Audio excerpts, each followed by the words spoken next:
और पवन सिंह एगो सौरभ ऐश्वर्या अगर तू टेढ़ कर देला तो मुंह छिलवा दे। पवन सिंह के सार बने के कोशिश मत कर।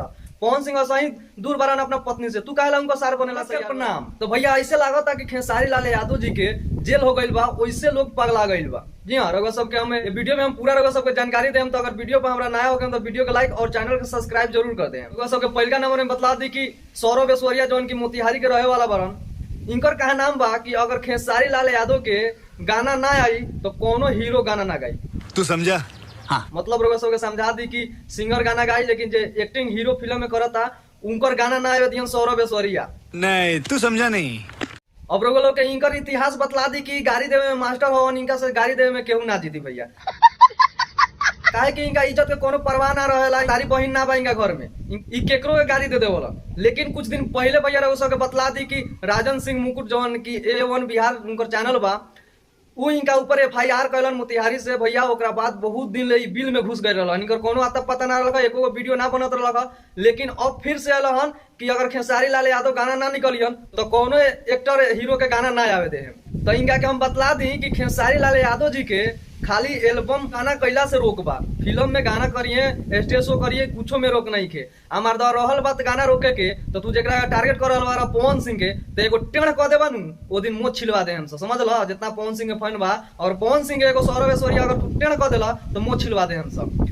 अब भैया रघुआ लोग के बतला दी कि दूसरा नंबर में आवलन है हमर बेटा, जेकर नाम अघिरौआ। ये अपने आप के इतना शरीफ बतलावला कि साला हमरा ना लागला कि अभी भोजपुरी इंडस्ट्री में कोनो यूट्यूबर ऐसा होई कि शरीफ बतुआवत होई। तो रघुआ लोग देख सकता नहीं, ये बेटा के थंबनेल पर लिखल बा कि पवन सिंह के दोहरा राजनीति फोन लगाया अपने बेटा के पास।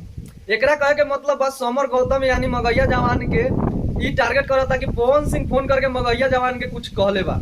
पवन सिंह मगैया जवान के फोन करके कुछ कहस या ना कहस, लेकिन खेसारी भैया ये बेटा के फोन करके जरूर कुछ कहले बरन, जरूर हिम्मत देले बरन, तब ये बेटा पवन सिंह के टारगेट कर रहा है। इतना तो हम खुलेआम चैलेंज लेके कहता नहीं कि ये बेटा के इतना हिम्मत आया पवन सिंह के टारगेट करे के, तो बेटा के पीछे इनका पापा जी के हाथ जरूर बा। कौन है ये लोग? जब ये सामने आ जाइए तो या तो साले के पत्ते ना चली, हवे गुम हो जाये, हवा निकले के जगह ना रहिए सार के। रघुआ लोग के बतला दी कि पवन भैया के गाना आवता, जौन गाना के टाइटल बा धनिया है जान। भैया विवाद के बीच में ही गाना आवता, तो जितना भी पावर स्टार पवन भैया के फैन बानी जा रहे सबसे रिक्वेस्ट रही कि विवाद के दुनिया छोड़ के पावर स्टार पवन भैया के गाना के प्यार आशीर्वाद जरूर देम रघुआ लोग। काहे कि पवन सिंह के शुरू से टारगेट सब कोई करला कि हम पवन सिंह जैसे बन जाइए। पवन सिंह बने में 7 जन्म लागी ये लोग का।